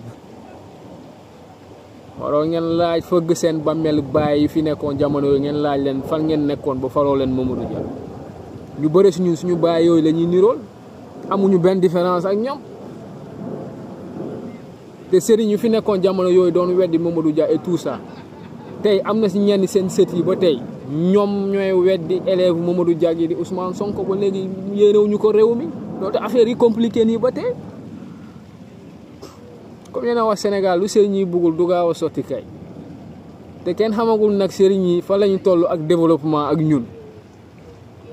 xanaa ñoom seen ñaan yi seen barke ak seen xam-xam bi yëpp développement xanaa bokku ci man damay laajte donc développement bokku ci quoi seen xam-xam bi moom développement bokku ci quoi seen ñaan yi ak seen i kuréel yi mag yi ak tout ça développement xanaa moom bokku ci barke googu développement bokku ci immigration moo ci bokk sénégalais kese mooy ñaanal doomam yàlla na nga dem bitim réew ak africain yàlla na ngeen dem bitim réew yàlla na yàlla dimbale boo kee ba màggee nga dem bitim réew mais tubaab doo ko mos a dëgg muy ñaanal doomam yàlla na nga dem Afrique yàlla boo màggee nga kii nga tekki nga dem Afrique nga dëkk fa am fa kër doo ko mos a dëgg jamais doo ko mos a dëgg yow kilifa boobu bu mën dara da ngay ñaanal sa doom mu toog ci réew mi tekki ci réew mi bàyyi alalam ci réew mi mais yéen ñëpp tey ku fi takkoon ndomb pour tukki la ku fi sangu saafara pour tukki la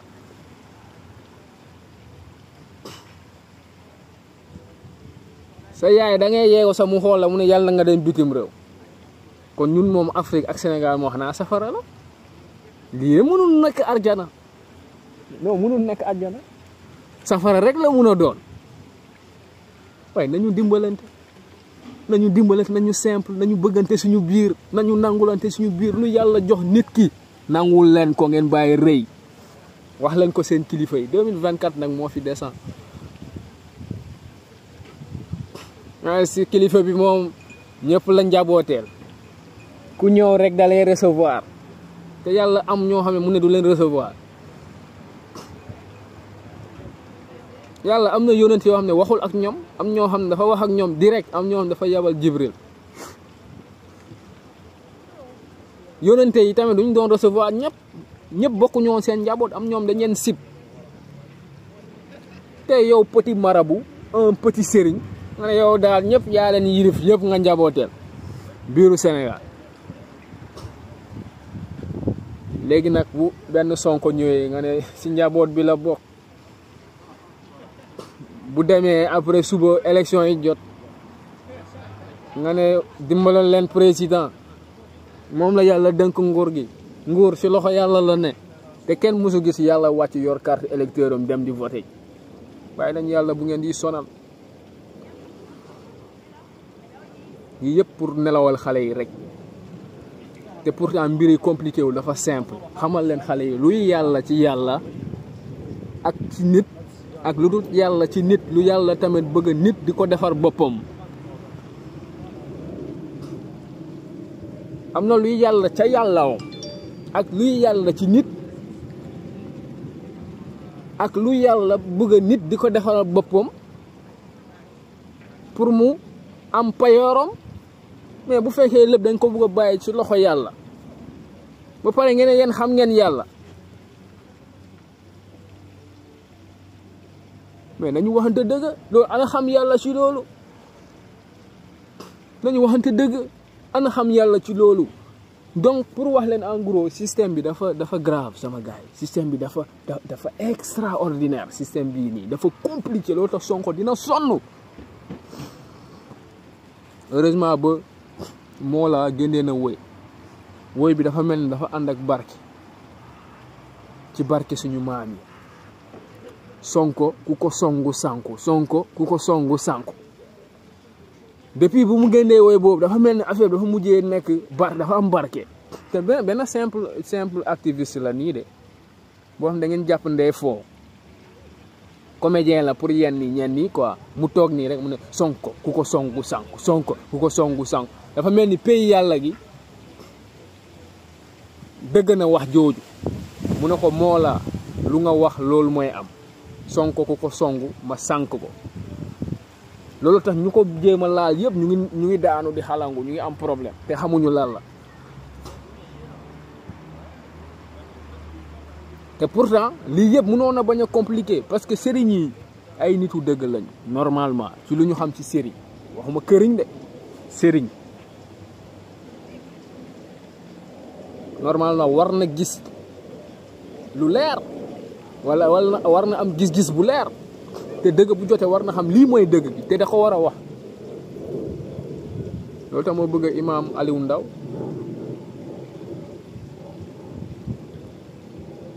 lu tax ma bëgg ko mooy moom nekkul di tourner autour du pot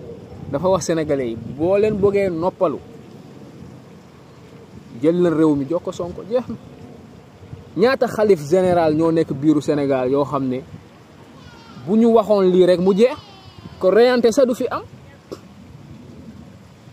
dowoo leen ma lu ma wax de reyante sa du am laa la wax nii ay dóorante yi ay sàcc élection sa du am billaahi wallahi tallaay na xalif général bu nekk Touba gën mu ne Sonko moo fi gën jël leen réew mi jox ko Sonko Medina Baye wax Tiwaawan wax mu jeex Yoof Laayeen wax canaba yi wax waxatuma nag suñu wëli wi nekk ca Casamance ca Pakaaw ak Fooñi ñoom tamit ñu wax salut ça va d'accord voilà léegi imaginer ñoom ñëpp ñu wax loolu buñ ko waxoon sama gars yi est-ce que dinañ fi nekk di wax manifestation nii avec 14 jeunes la ñu rey ay yooyu ñoom ñëpp ñu ne non dañuy maandu ñoom ñoo njaboonte lépp ñoom nguur bu ñëw ñu ànd ak moom te soo doon wax dëgg yu mel nii te nga koy wax naturellement ci dal seen taalibe yi tellement que dañoo rëy fanatique dof du ñu dëgg sax fu ngay waxee fan la pour ñoom da ngay manqué respect sëriñ ñi wala nga leen di xeeb da ngay xotti seeni xorom du loolu ñun ay taalibe lañu man dama am fu ma toll si suñu sëriñ yi suñu kilifa yi Sénégal su ma leen ko waxut doo leen ko xam fonk naa leen sopp leen respecté ne respect boo xam ne su ma leen ko waxut doo leen ko xam mais wax dëgg bu jotee dañuy waxante dëgg man sama doom ci benn woliwu Sénégal laa ko tuddee sama doom bu góor benn woliwu Sénégal laa ko tuddee di sama sëriñ tuddeewu ma ko sama pap sax tuddeewu ma ko sama rakk pap mais surtout sëriñ yooyu noonu ñenn si ñoom ci lu ñu nekkee tey dañu war a ñeme di ko wax parce que ñoom bu ñu amoon taxawaay gu dëgër ñii ñëpp nekk di dof lu ci askan gi du ñu ñeme dañ doon ragal mais boo gisee tax ñii gën di ñeme di def naka su dul noonu askan gi c'est parce que ñoom dañoo toog tamit di seetaan te seetaan baaxul kilifa du taxaw di seetaan du toog di seetaan loolu irresponsabilité la en quelque sorte dañu waxante dëgg lii mooy dëgg gi taalibe nag bu bëggul dëgg loolu fii balaa 2024 paasal comme nu ngay paasee di dem gàmmu di dem màggali nga dem seet sa sëriñ nga ne ko ndaw yi ñi ne lii ak lii ak lii ak lii te des fois seeni wax duy neex ci suñu xol yi dañu bëgg ñi def nii ak nii ak nii pour ñu dimbalante Sénégal comme ça jàmm ne ñooy mais bëgg a toog sa kër sa néeg yor sa téléphone ñun ñuy communiquer di def suñu stratégie de communication pour éveiller conscience jeunes yi dañ wax dëgg ah nga ne kenn du wax sëriñ yi parce que intouchable la doomu waliwu la ñas la sant wala si wala Mbàkke da ngeen di nax seen bopp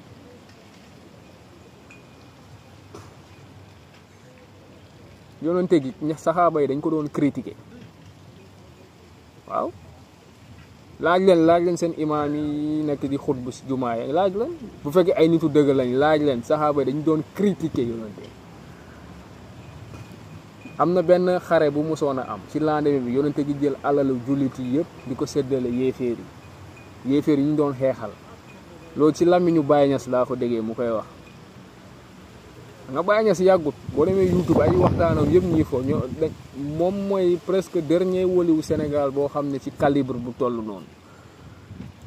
ci lu ñu xam nag comme léegi am na ay waliw yu bees yu wootee xam-xam biiru Sénégal ah di wootee xut bu zaman ñun de lu ñu xam mooy moom mooy dernier bu tëj buntu bi foofu ci làmmiñam laa dëgg te moom mu ne du wax ci lu neex bakkenam lan la wax mu ne yonente gi dafa am xare bu amoon ci lendemain bi mu jël alalu jullit yi di ko jox yéeféer yi di jël alal yooyu te yéeféer yooyu lañ doon xeexal barki dëmb rek ba seen jaas yi ba léegi sax seen deret muy tax si jaas yi jullit yi yéeféer yi ñëwaa yonente gi bàkkaar bu muy def mooy lan carrément lañu wax de bàkkaar bu muy def nii mooy lan te yonente bi dañu doon waxal de ngën si mbindeef taaxa muntaxa rasulullah Mustafa moo gën seen maam yi seen wali yi yëpp moo leen gën te ñoom ñëpp ci moom la ñuy rootee bu fekkee ñu ngi ci dëgg dañ ko critiquer ñu ne bàkkaar bu muy def lan la bàkkaar bii nii bu muy def nii lan la te yow Sénégal tey da nga ñeme wax xalif général des mourides yow bàkkaar bii bu ngay def nii si kanam mouride yow da ngay dee wala xanaa xalif Medina Baye wala Tivaouane nga ko bàkkaar bu ngay def nii mooy yow tu es foutu yow kenn moo lay yen foofu rek yow tu es mort tu es décédé c'est fini non Sénégal du réew quoi yonente gi mu ne leen waaw lu ngeen wax ñu ne mag yi ñu ne ñun de waxuñu waaye xale yi dégg leen de mag yi ñu ne ñun waxuñu waaye xale yi ñoo wax ñu ne xale yi lan la ñuy wax mu ne xale yi neen gis nga encore du mag yi ñoo de xale yi ñoo wax te tey Sénégal yow xale gi bu nga doon wax loolu wala ñu ne xale nga yow la ñuy gën a reyati nag yow la ñuy gën a duumati nag parce que dañoo xamoo dara xale nga ñu ne ñun mag yi de wax xale yi mu ne xale yi ñu ne yow bàkkaar bu ngay def nii lan la yéeféer yi yoo xam ne dëmb rek ñu ngi xeex ak ñoom ba tey seen jaas yi seen deret ñu ngi tax seen jaas yi ba pare ngay jël suñu alal leen ko jox yonente bi mu ne leen xanaa yéen booboo leen ñoom ñu jël alal gi yéen ngeen garder yonente yàlla gi gën ci bindee ñu ne ko kay mu ne leen kon noppi leen xam naa lu may def yonente bañul critique dafa waxtaan ak ñoom rek mu éclairer leen mais ñun tey Sénégal lan la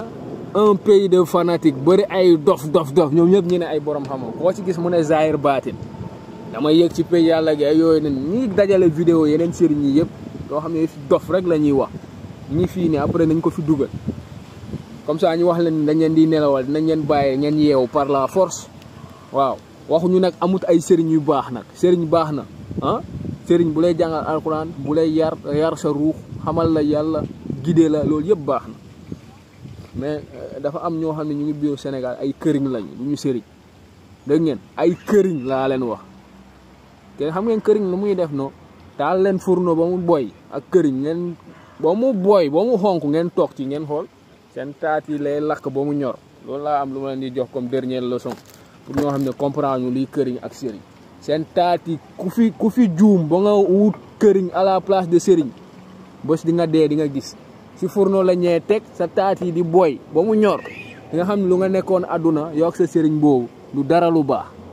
parce que jàngalu la yàlla jàngalu la yónent jàngalu la diine jàngalu la àdduna te jàngalu la luy engagement ak responsabilité jeune ci biiru société am loolu yëpp yàlla dala wàccee fii si kaw suuf pour nga def ko ñoom lu ñu leen ko wax voilà kuy wax ak yéen nag taalibe la du ma n'importe quelle personne am naa bu baax lu may wax nag donc di leen jox rendez-vous prochaine fois jërëjëf di leen ñaan yéen mi des fi ngeen def dernier partage parce que wax ji ni mu bëre objectif bi mooy xel yi tàkk rek alimons les cerveaux objectif bi loolu la looloo tax yéen mi di suivre vidéo bi du pour yéen vidéo bi pour jeune bi la boo xam ne ba léegi conscient wul pour jeune bi boo xam ne ba léegi tayal na pour engagé wu ci lu ñu nekk